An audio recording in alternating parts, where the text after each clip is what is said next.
I'll introduce myself. My name is Scott. Thanks for joining us in another episode of Chatter and Calm. We will try and discuss climate change and how climate change is maybe affecting us in the world.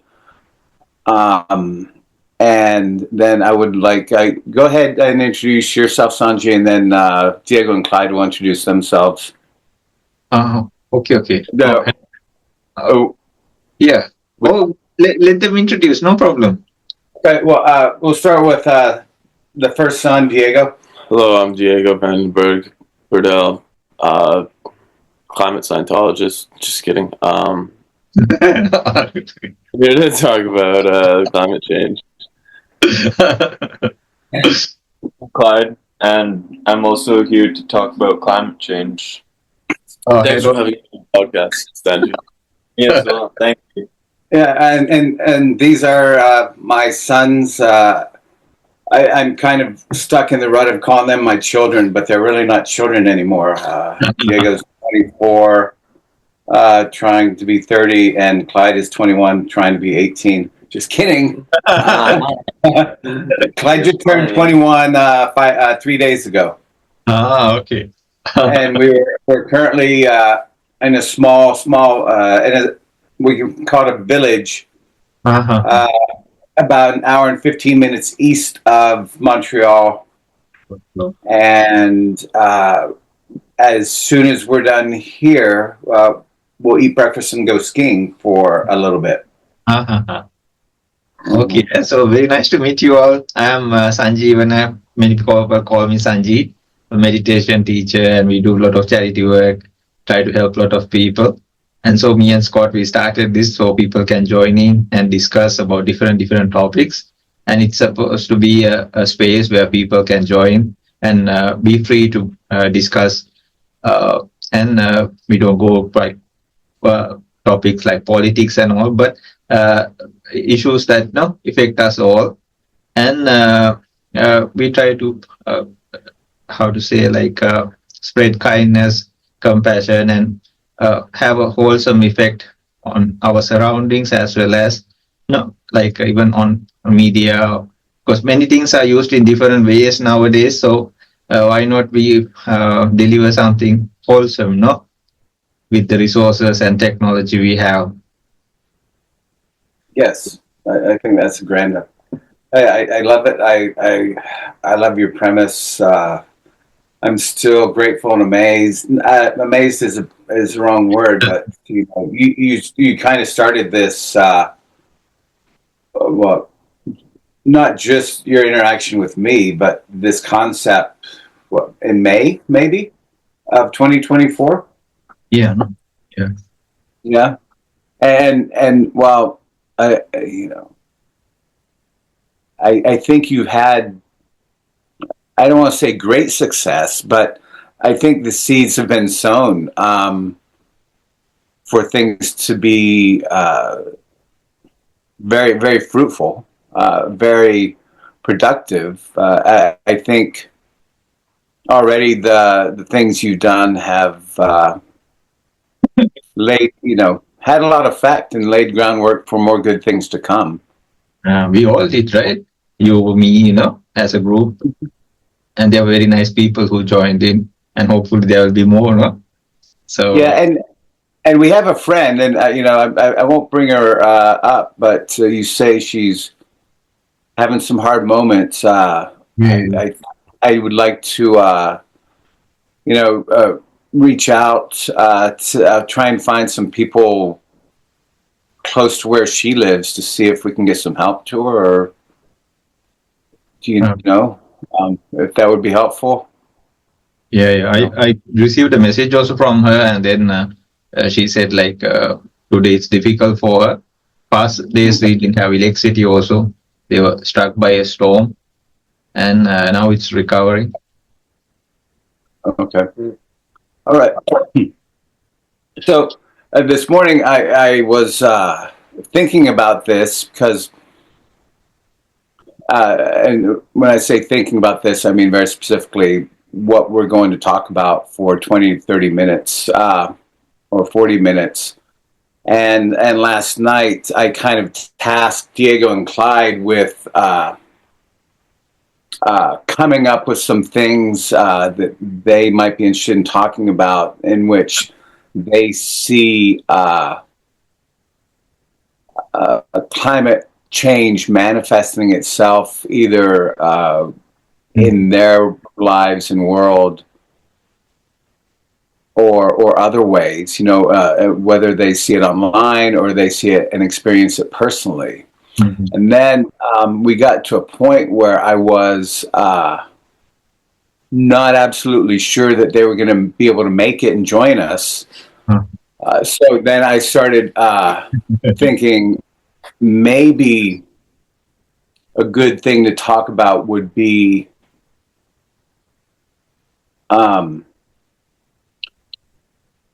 trying to get out of what I consider a bit of a problem, which is staying too enmeshed in your comfort zone. But because I do think that that's a big problem, and I definitely, think that it's a kind of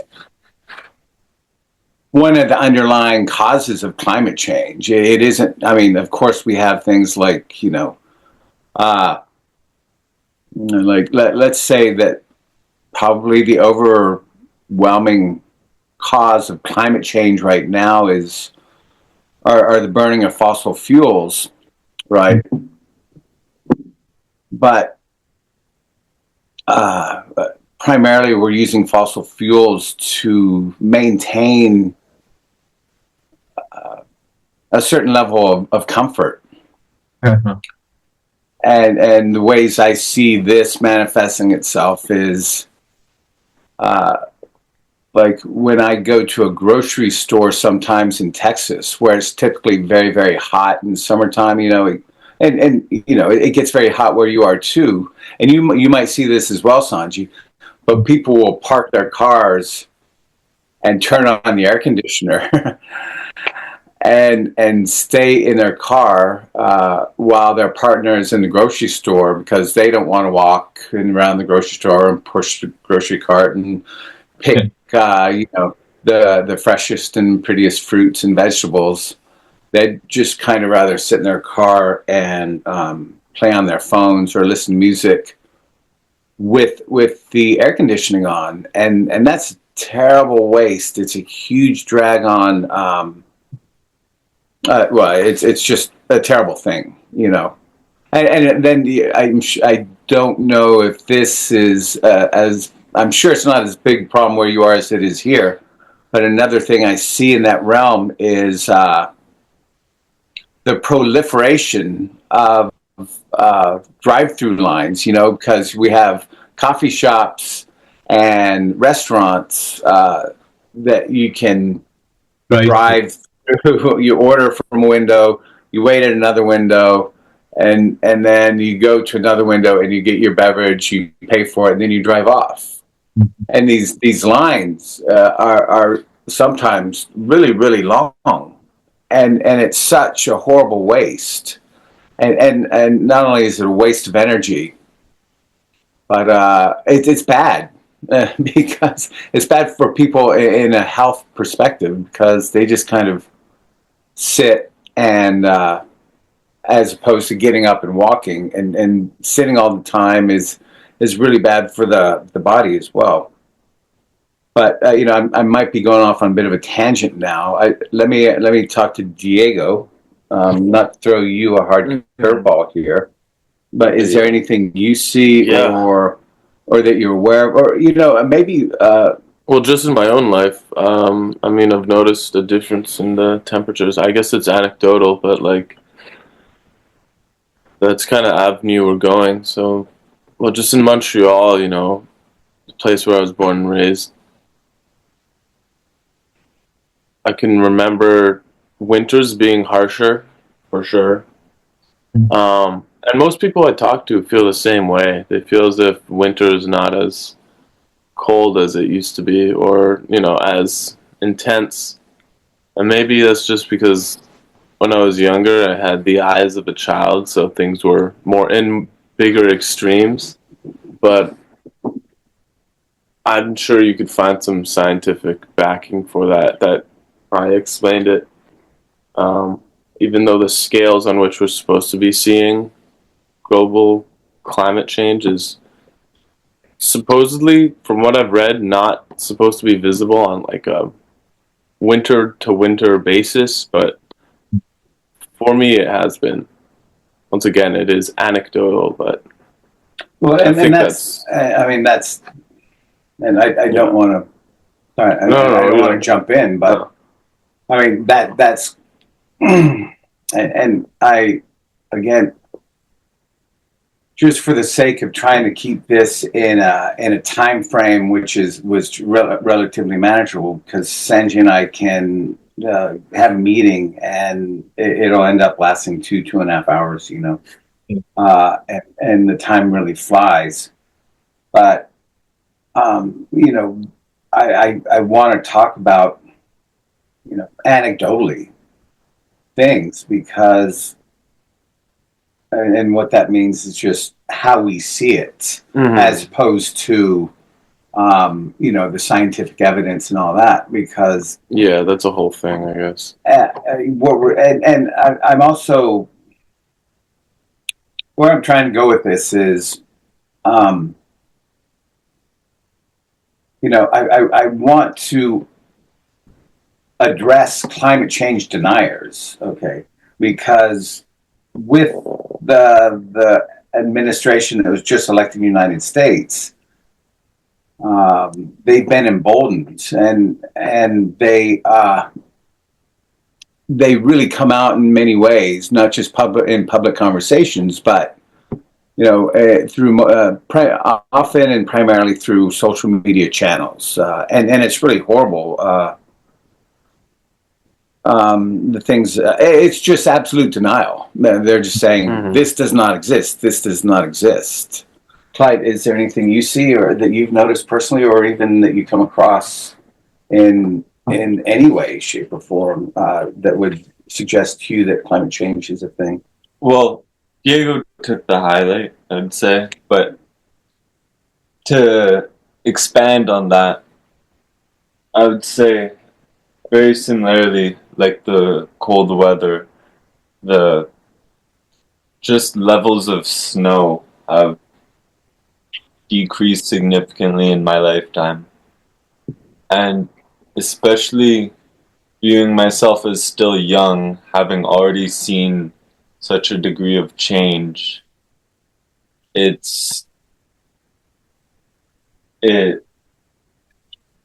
gives me a reaction more frightful than had I seen this change over the course of 40 years or something. Instead of just or like plus, 10 yeah, or exactly. 20, yeah. And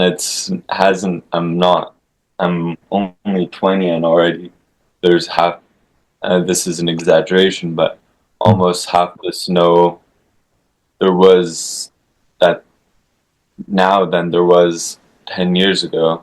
And just like the idea of having a snowy Christmas isn't really very common anymore. These ideas that I had, that I pictured of the climate during winter, especially when you see the climate change most directly, is more, it has more an effect because you remember them so fondly, those memories of the holidays. Yeah. And that has a big effect. Yeah, and I don't want to. Well, there might be a better way to say this. Oh, I'll just skip that. Like, I'll Clyde, let me ask you, like, or and it's kind of a leading question. Sure. Like, yesterday and today, or not yesterday, 2 days ago. What is today? Sunday?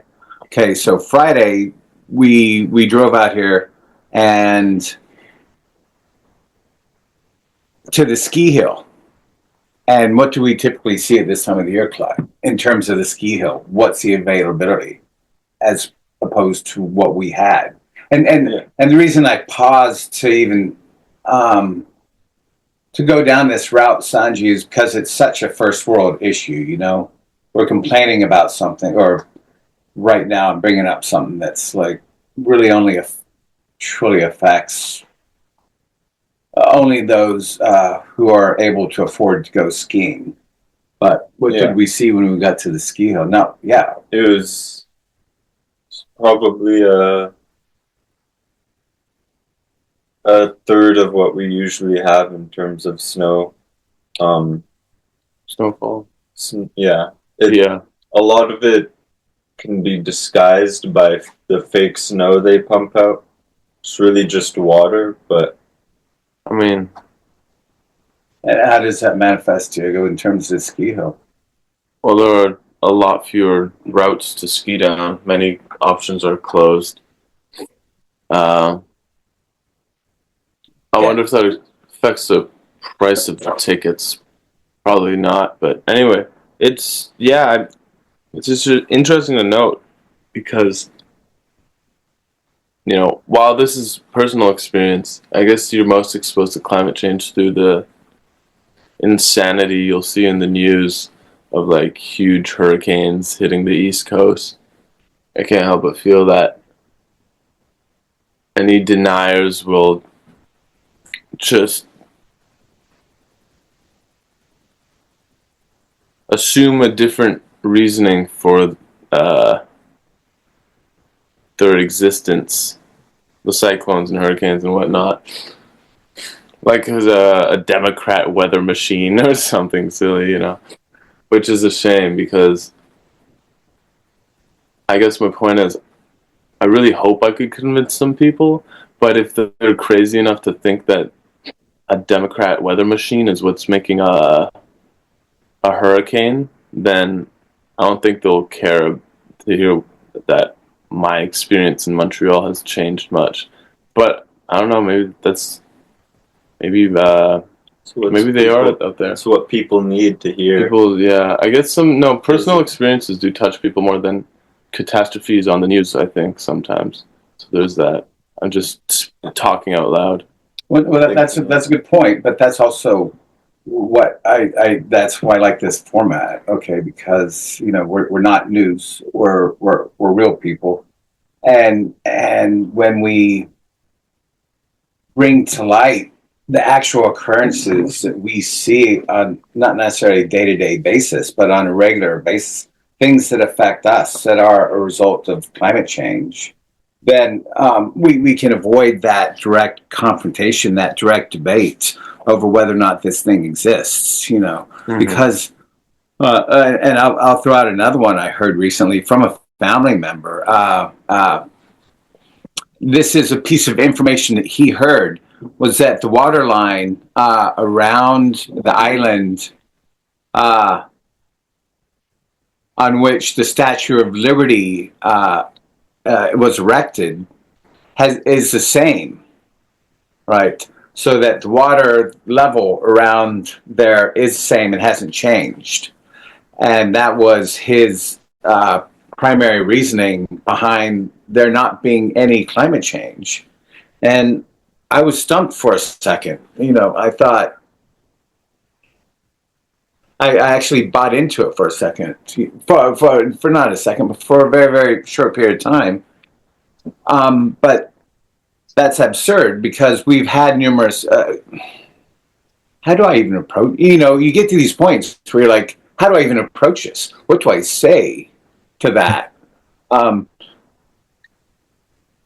But that's why I like this format right now, you know, because we're bringing to the table individual observations on a regular basis of this event without having to engage in that aggravating, mundane debate over whether or not it exists.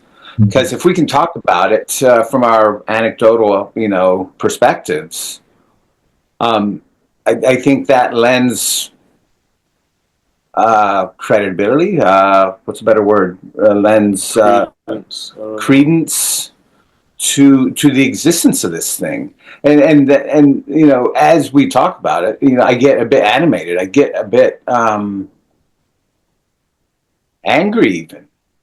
that and I don't want to engage with anyone in some debate, especially when the occurrence of this is so obvious to us on a day-to-day basis.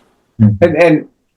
And so, when we talk about things like, the ski hill, that's not something that, someone in South Africa or India is going to be able to relate to.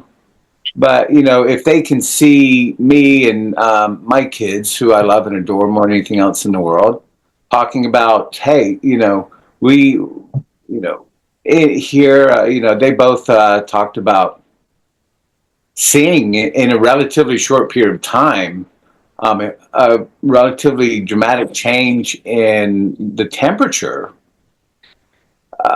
But then even, when we try and engage in our little, it's not little, we go skiing and only 3 of 9 chairlifts, and chairlifts are the things that take you to the top of the hill so you can hop off and then ski back down. Only 3 of 9 chairlifts are open, and less than a quarter of the ski runs, the ski trails rather, are open as well. So we can see on a day-to-day basis very real effects of climate change, and our inability to ski the entire hill isn't going to help someone. It isn't going to save like the animals, that Sunny brings, the species of animals that are on the verge of extinction, or there's so many other things that climate change is affecting now and will continue to affect, and will even get worse in the future if we don't address this, and if we don't take real steps here to address this and try to even change this, then things will get significantly worse. And to bring it back to our example, 5 to 10 years, there might not be any skiing on these hills at all. And that's kind of sad. And no one's going to, cry for us or anyone else because they can't engage in this activity that most people in the world can't really relate to. But we are going to start seeing wars, people dying. What I'm reading is that, and I guess the reason why people were talking, that my family member was discussing the level of the water around the Statue of Liberty, is because one of the big concerns about climate change is the loss. We're going to see ocean levels rise, and we're going to see what was inhabitable land being underwater. And I think we're seeing that in some parts of some oceans. Yes. Oh, did you have something to say, Sanji? I thought you were. No, please continue. Oh, and then as you lose inhabitable lands, people are going to have to move. Large chunks of populations are going to have to relocate, and whenever that happens, there are big problems. It leads to wars, famine, all kinds of issues. And people aren't really talking about this at all.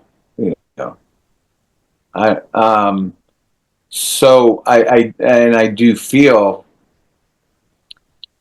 that getting together on this format with people and discussing ways that we personally see and experience climate change is a direct answer to the climate change deniers who are like, it doesn't exist. And we're going to talk about how we see it on a regular day-to-day basis, if not regular and day-to-day, at least over the course of, relatively short period of time. And even, 10 years is relatively short period of time when we're talking about things, geological impacts on the world, which people will describe in increments of thousands or tens of thousands, or even a million years. Mhm. This is something that we are seeing on a regular day-to-day basis. Yes.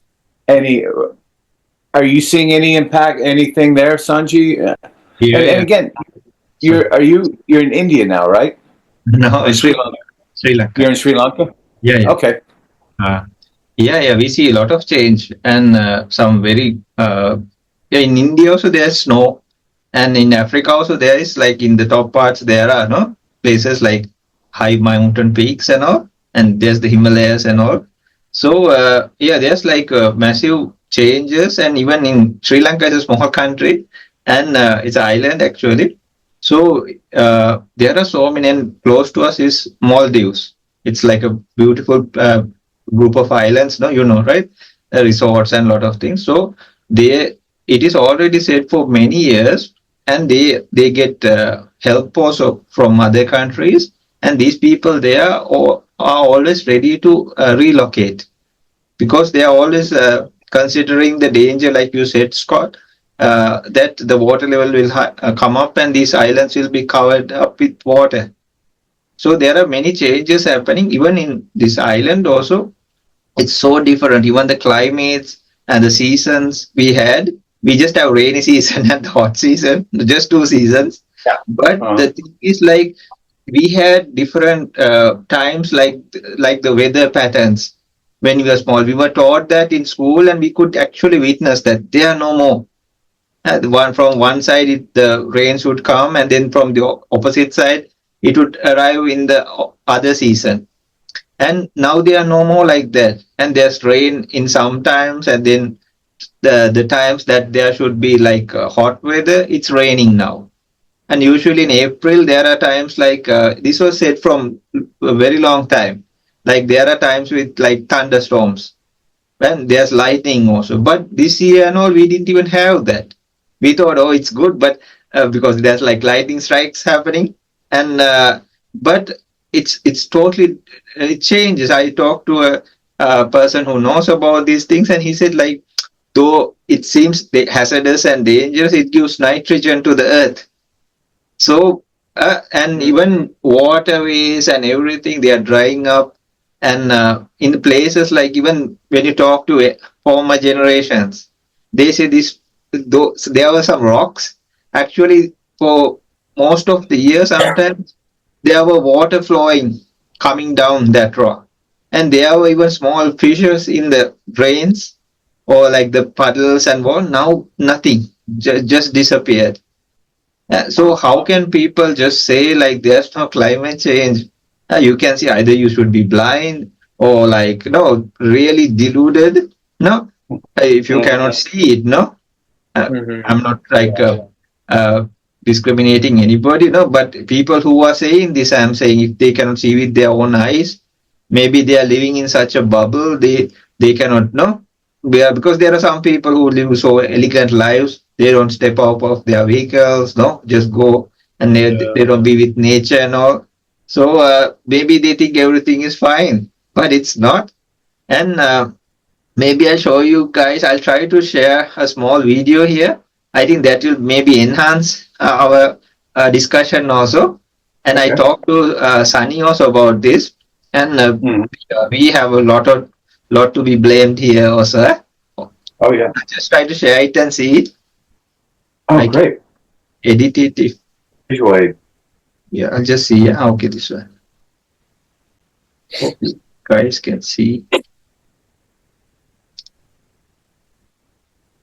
This is a 42,000 years old tree. It was recently unearthed in New Zealand and has revealed something incredible. After being analyzed by researchers, it was determined that Earth's magnetic field reversed around 38,000 years ago. Scientists linked this event, marked by the North Magnetic Pole shifting south and back again, to significant climate changes and possible megafauna extinction. This is about climate change, no? Yes. And even we are responsible for animals and all disappearing.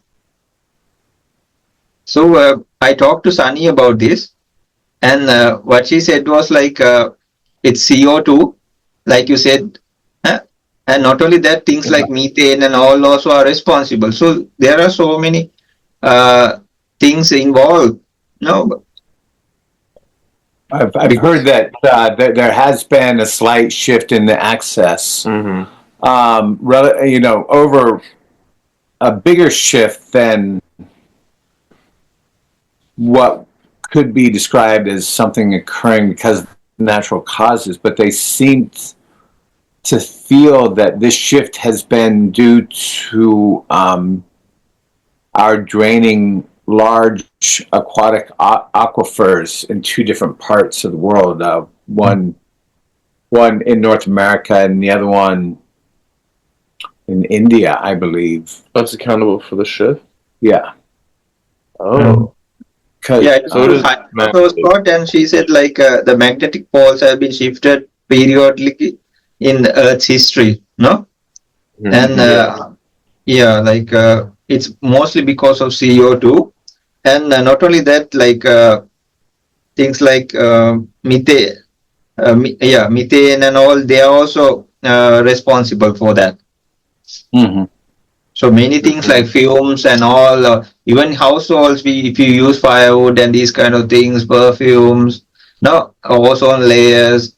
So And yeah, all gas emissions from cattle. disposal methane. of like garbage, many things involved. And you can see even the polar bears, they are slowly dying off. They don't have places, or they are starving. Even the ecosystems there, and there are like huge glaciers, they are melting off. So it's really happening. If somebody's saying that it's not, and there are so many changes, no, and droughts, famines, Mm-hmm. even hurricanes, storms, these kind of things also they occur because of these reasons. Yep. No, it's insane. Well, its impact largely affects the global south too, which is a detriment and kind of shifts the blame, I'd say, because it makes it such that what is referred to as the global north uh, is largely responsible for these emissions, yet the global south receives most of the effects of it. Oh, really? Yeah. Well, Like the southern hemisphere, you're saying? yeah, more or less. Yeah. I mean, in terms of just straight emissions, who emits the most? Like, it's different, but I don't just mean that. I mean, like, from like a colonial perspective and stuff. You could argue that the underdevelopment of lots of countries in the global south, coupled with climate change, lays the blame on the global north. Okay. Yeah. Well, I mean, the global north has been responsible for most of the. What were you thinking? I was agreeing to you. Agreement. Yeah, please explain that a little bit more. So, for example, when one example I could think of is like the cobalt mines in a place like that has poor infrastructure as a result of hundreds of years of exploitation, and I guess since mid 1800s, so almost 200 years of exploitation where they've been unable to kind of have a democratic society kind of ruled by themselves and not with colonial puppet masters. This has created a situation where when it comes to having reduced emissions or environmentally safe practices, they're unable to, largely because that infrastructure was never developed, or they'd never had time to develop these kind of safety regulations, largely in part to this day to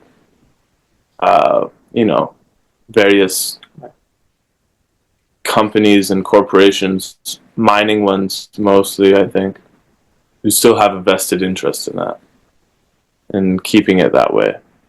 So I think the kind of underdevelopment of the global south on the part of the global north largely responsible. It varies in its influence today, I think. Like, lots of Asia has kind of left that behind, I think. Like, what I mean by that is the kind of oppressive hand of the global north. They've come into their own. When I was in India, it was great to see how much development there was going on. But it does seem, to some extent, to come at a cost, which is, in many cases, the environment, I guess. But I guess it's just, in some cases, maybe a necessary sacrifice. I'm kind of all over the place, but... Well, I that's what I think it's well said. I think with your examples, it's really, that's one thing that you could convince someone who's willing to listen of the threat of climate change. Yeah, I think to tie it, or to bring it around a little bit, what this generation is seeing, more than maybe you or I, Sanji, is this partially being a result of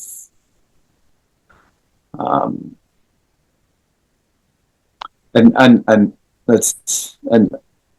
at the risk of oversimplifying, capitalist greed. there we go. Capitalist greed, or just like, there's a reason that northern hemisphere companies do like to mine in southern hemisphere countries, and a large part of that is because of cost. Okay, because it's going to be a lot cheaper. It's always a lot cheaper to do things when you don't have a lot of rules that tell you how, number one, how you mine, number two, how you treat the people who live around the mines, and what to do with things like the waste of the mines. These are three very, very big costs when you're engaging in mining. And if you're mining in a developed or country, you're going to have to incur a lot of these costs. At the very least, you're going to have to make sure that the people around, and they don't even necessarily do a good job of that in the United States. That's for sure, and they don't necessarily do a good job of that in Canada. Mm-hmm. And what I mean by that is, okay, if you're going to go in, pull a whole bunch of stuff out of the ground that's quite toxic, you should do something about it instead of just leaving it there. Because if you just leave it in a big stag pile then that's gonna have a very, very negative impact on local communities. Mm-hmm. So and I think this generation, and when I say this generation, these two are born in the 2000s. They have much higher awareness of unfair and discriminant practices of companies from the northern hemisphere onto countries and lands of the southern hemisphere. But that, the phrases like capitalism and capitalistic greed will come out in a lot of these conversations, and I don't think they're inappropriate phrases. But when you do hear these phrases, it does just kind of flip a switch, and a lot of people are going to tune out. But there's certainly it is very, very interesting to hear the truth as spoken by the younger generation.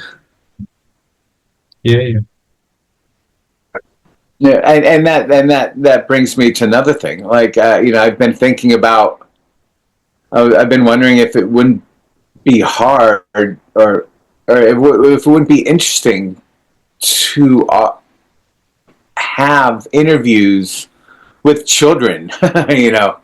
Like young children. They're like, say 10 is the oldest, and get ideas from them about how they see climate change, because youth tend to speak truth more often than we do. And I won't say that about you, Sanji, but I will say that about many of the North American countries, for sure. And Northwestern, I'd say. And it's not just United States and Canada. Many European and many Asian countries are guilty of this as well. But we should start thinking about maybe a meditation, Sanji. It might not be the best. We're 50 minutes in, and I always feel like when we think about stopping, we have so much more to talk about. Mm-hmm. Yeah, so true. Like we meditate, and then it's good to be there. And when you do research, you can see, like before it was gold and all these things, no animal, maybe ivory, gemstones, all this. But before, in the 1800s, and then they found fossil fuel, and then everybody was after that. And then there are specific instances, like even before some wars. I don't want to point fingers or anything. Modern era as well as ancient times, and that's why they will see people like of those powerful nations lingering in different areas, and that's why they see like their influence still happening in some places, and even the powers that are rising now, they also do the same thing. And you see, like in African continent, and especially those areas like which were not touched, like there are people, and even South America, and the native communities are removed from that area. Some politician or somebody is given very well taken care of, and then they don't care because they can bend all the rules and regulations, and then the water reserves, the forest, everything, and it's now not only fossil fuel. Like, for example, like there are mines that get for the lithium batteries, right?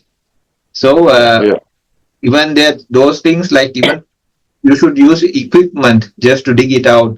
It's very toxic, like you said, Scott.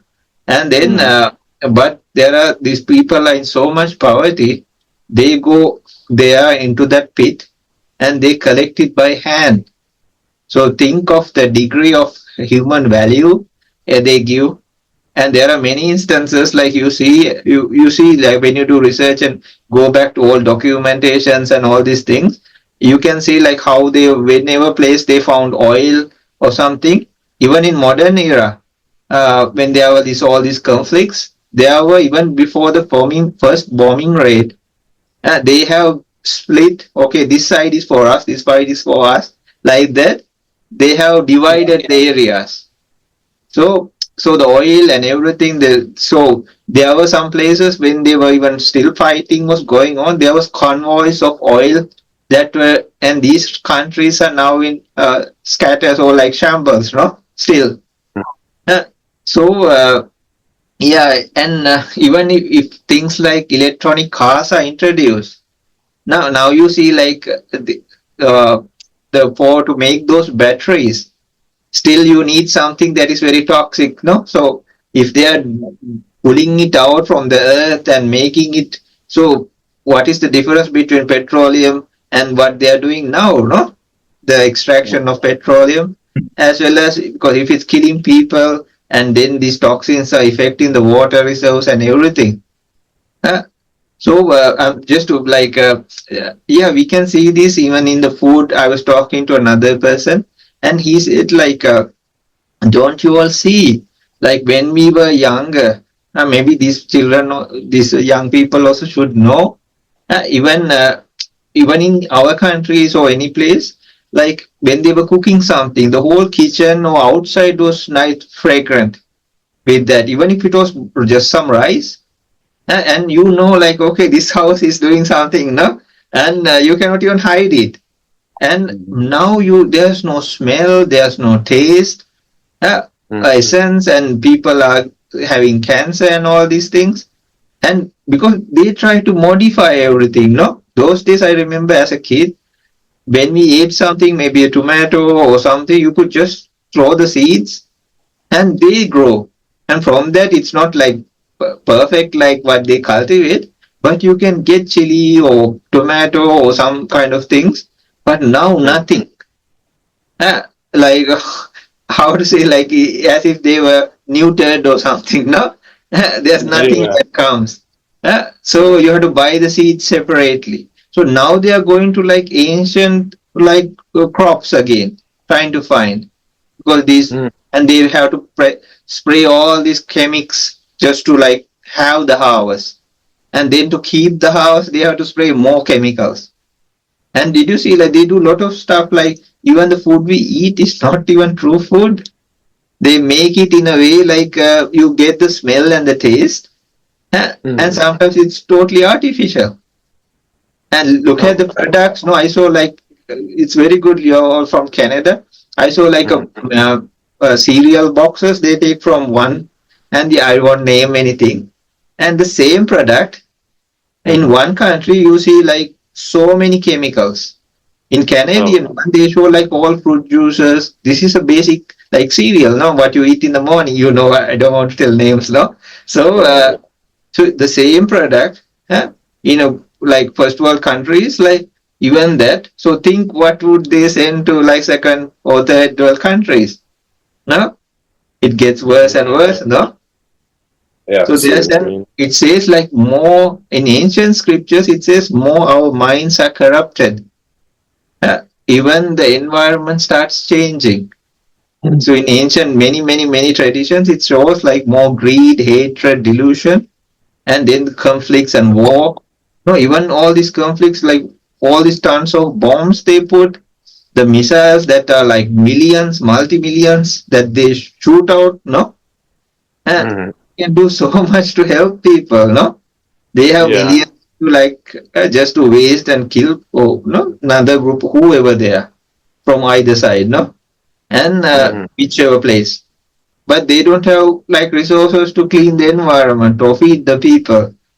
It's kind of like very sad, no? And how humans are acting. And later in another discussion, we'll try to find solutions now and what we can do in our small way. How no, we talk about the problems and there should be solution. We cannot just point our fingers to the higher levels, but there should be we can think about it and maybe discuss on another time, like what we also can, how we can contribute, or no.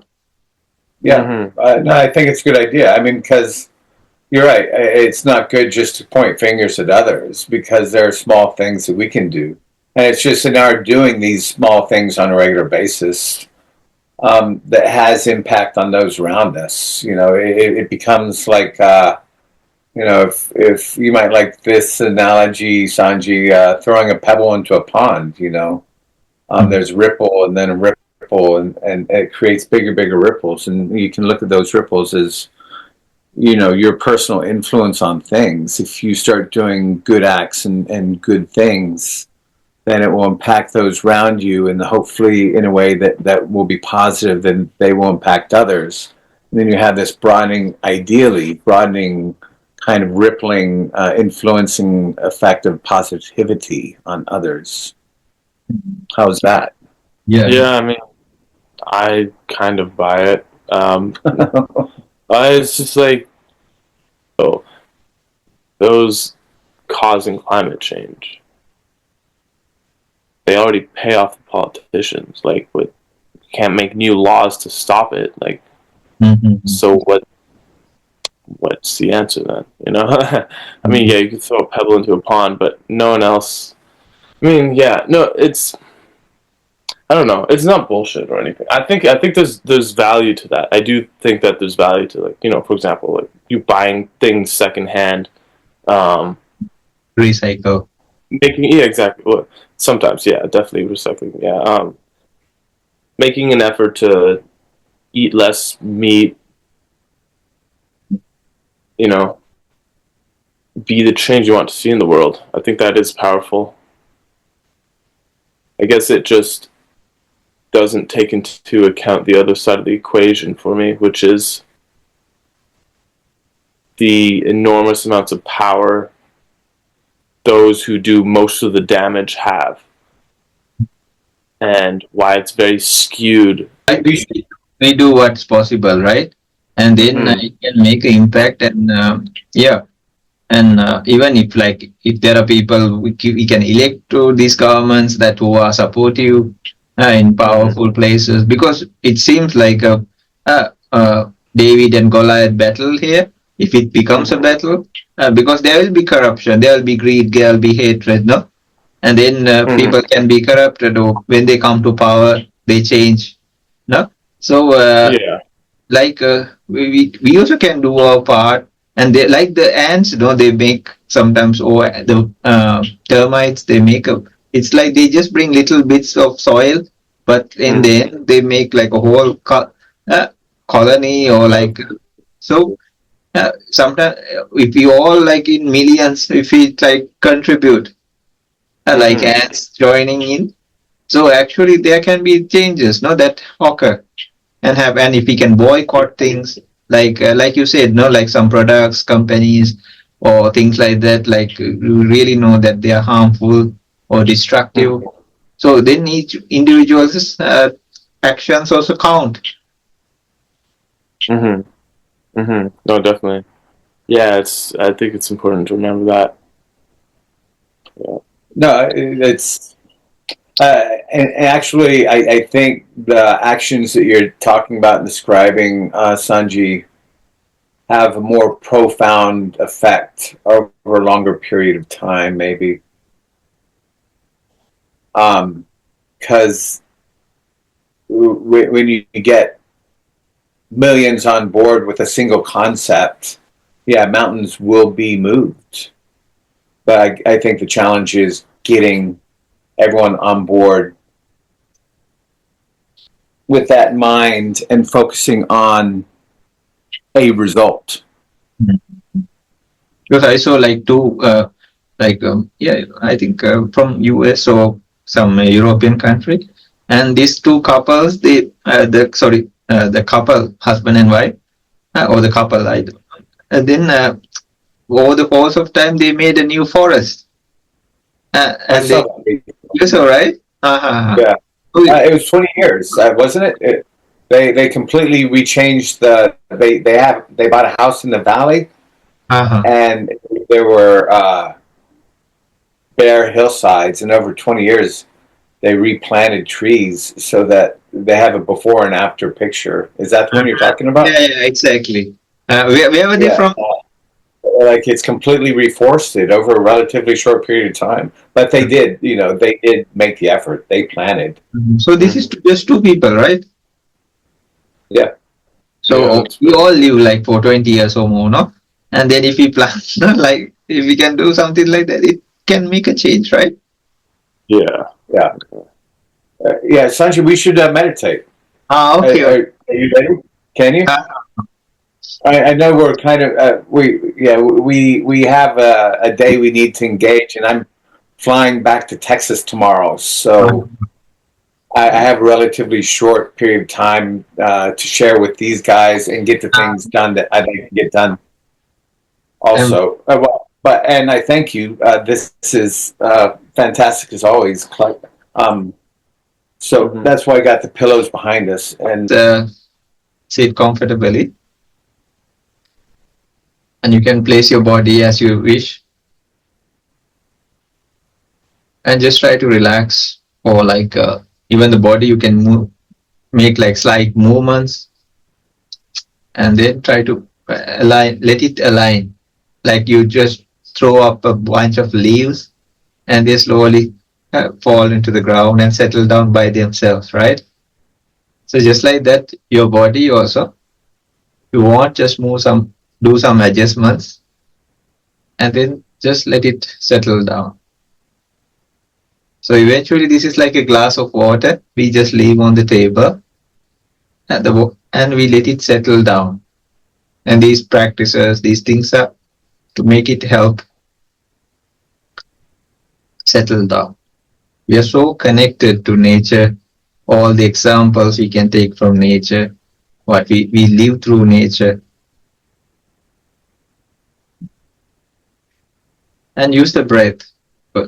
And this also nature gives us, no? Actually, we cannot be separated also, whatever people think or are in denial. The air we breathe, the water we drink, or any beverage, or food we eat, the things we use,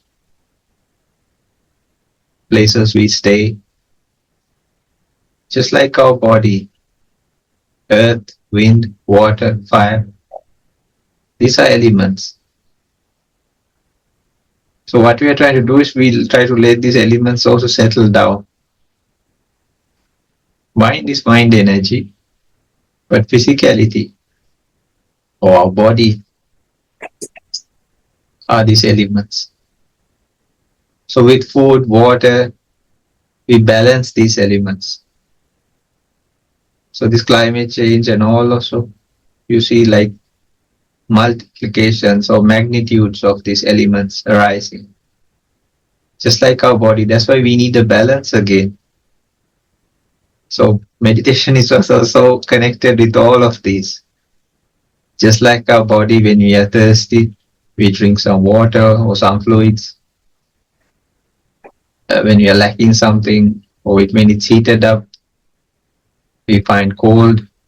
When it's cold, we get warm. And all this, there should be a balance. In the chakras, nadis, all these things. And it applies to outward, even nature and environment. Otherwise, it becomes to a destructive stage. So with each in-breath, just try to settle down and to balance these elements in your body. And that's how it can find harmony. And with each exhale, just let anything like any kind of emotional or any kind of thing, because it also has to travel through the body and it goes out. And yet again, it's blended into the environment. And even the CO2 we exhale, luckily the nature absorbs it from our bodies and converts it into oxygen again for us to live.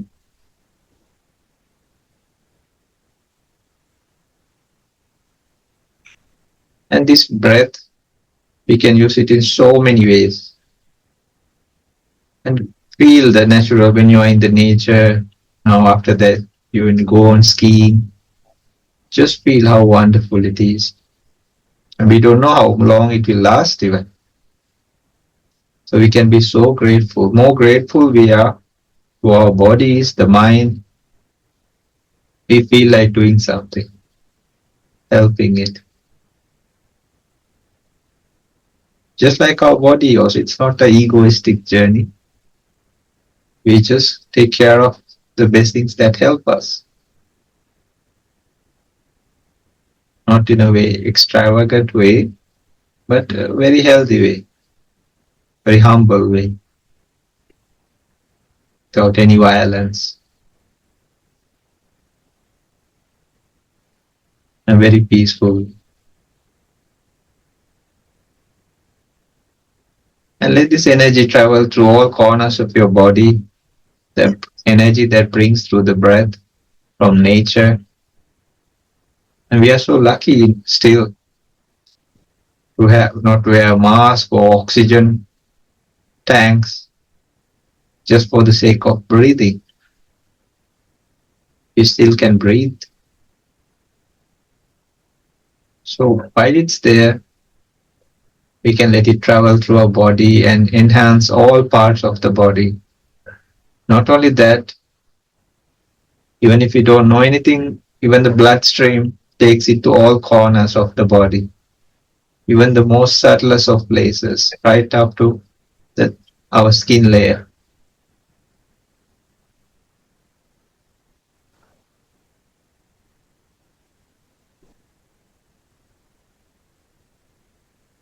And when the elements are balanced, so from head to feet also, you can slowly put your attention.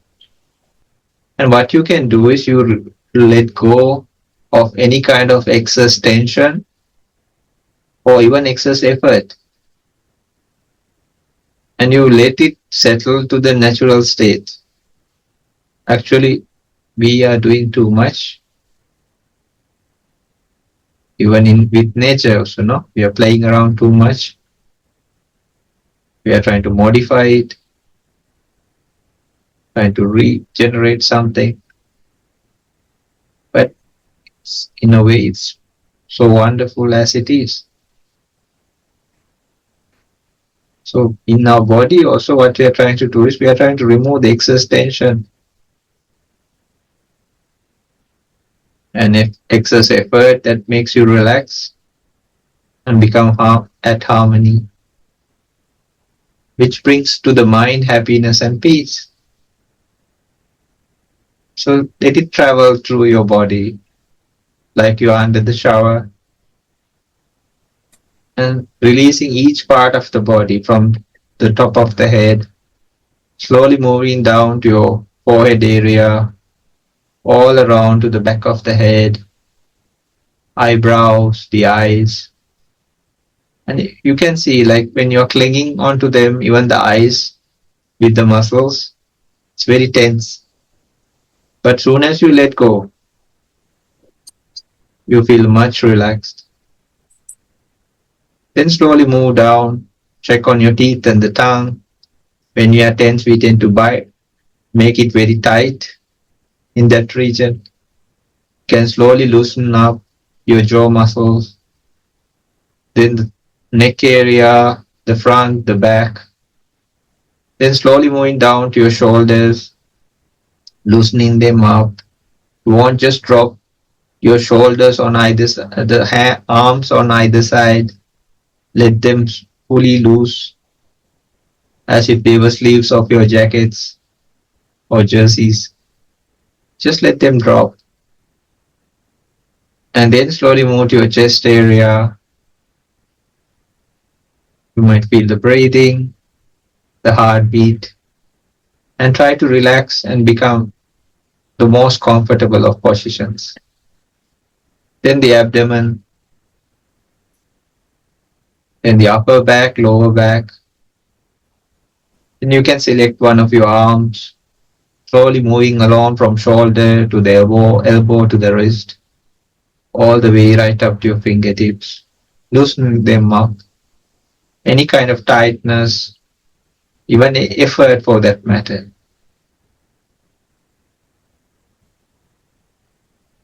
And then do the same to the opposite arm also, the upper part, the middle part, all the way right up to your fingertips.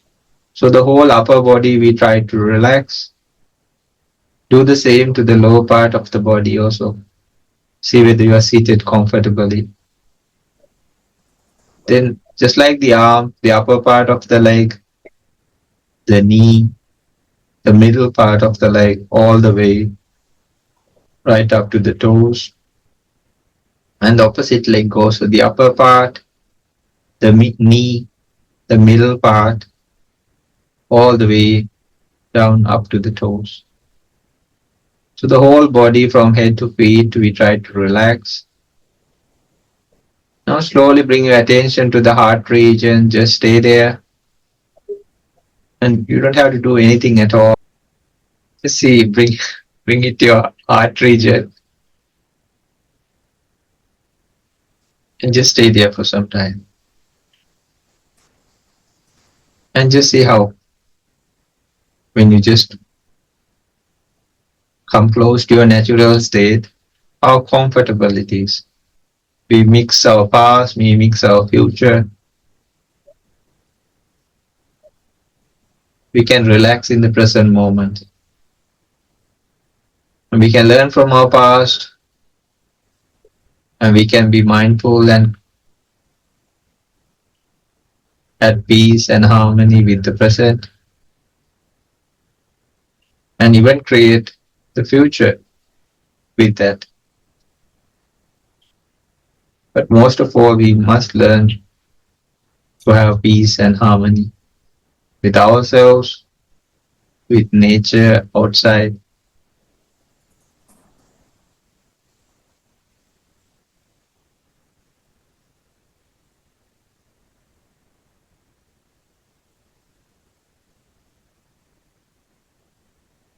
You can slowly move to your nostril area. You can feel the breath.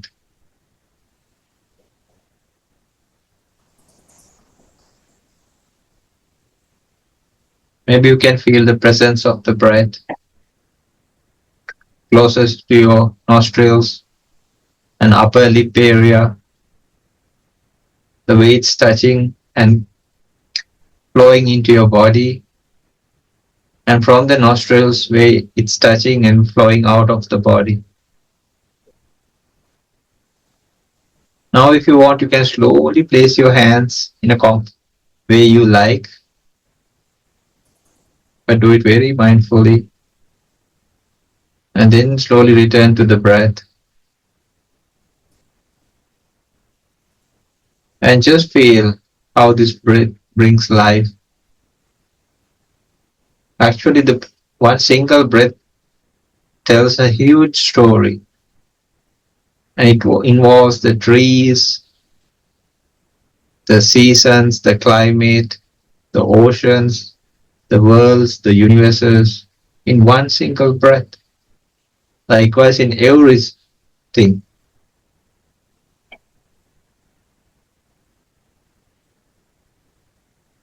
And just see how it gives you life.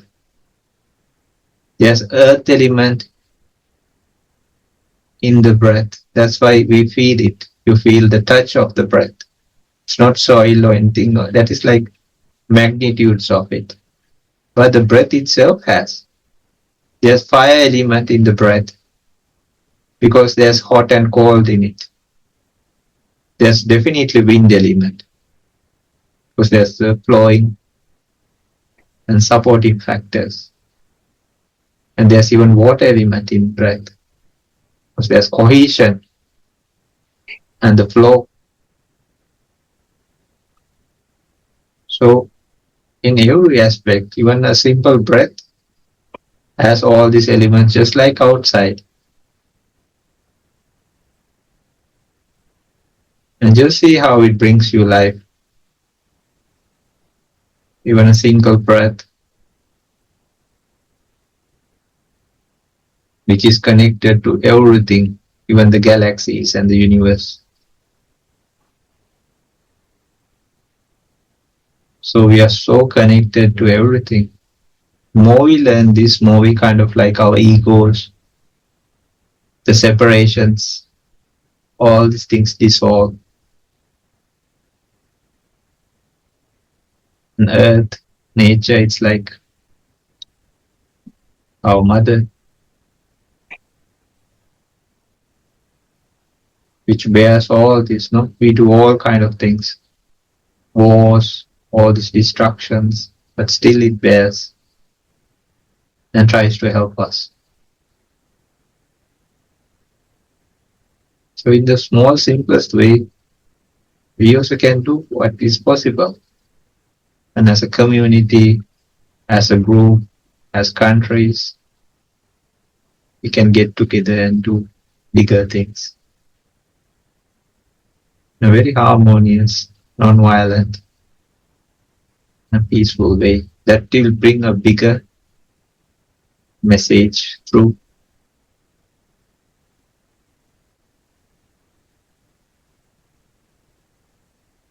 And actions talk more than words, or say more than words.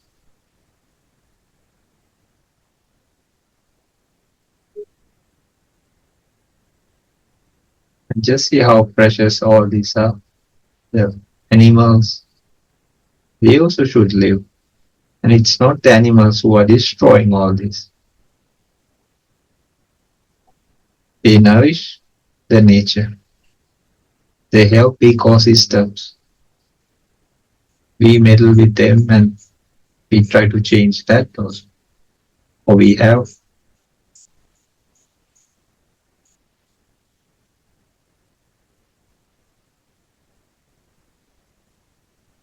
So let us know the value of this unity within ourselves, and like we join together to share our ideas as a group, though we are from different places, we joined in harmony together,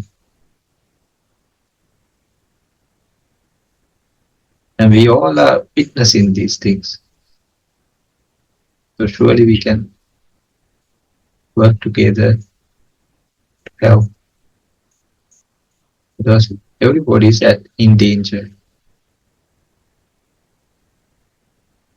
And for generations to come.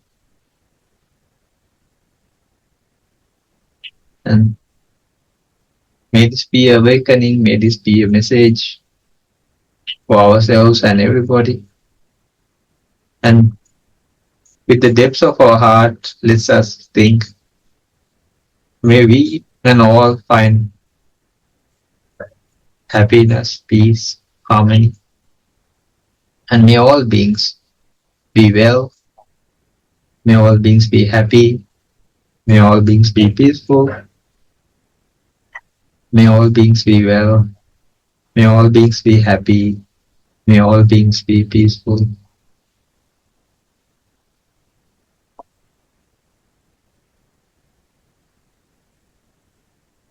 May all beings be well, may all beings be happy, may all beings be peaceful.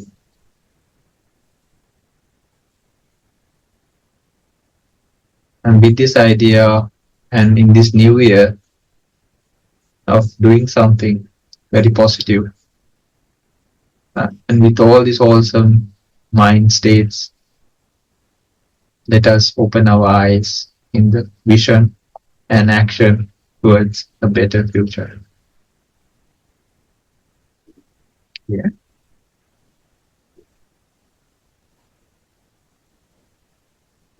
And slowly open your eyes.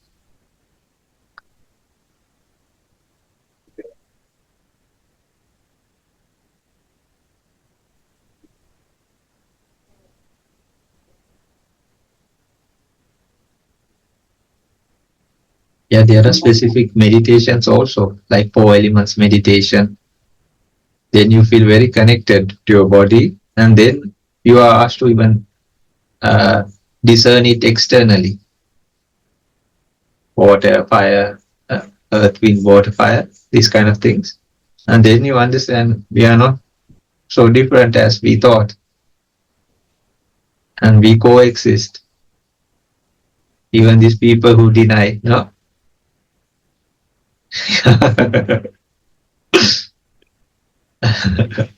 Okay, then you guys have a wonderful time. And he's really, I couldn't tell before, but really proud of you too. He like always, yeah. Really, I wish the other guy was also there. And so he's really proud, and he says, I'm proud when I go with my guys and like on the road, and I have these big guys now with me. So how they have grown. Yeah, so it's very nice to see you all. And you have a nice time. Huh? Thank you, Sanji. It was great. Thank you, Yeah. Sanji.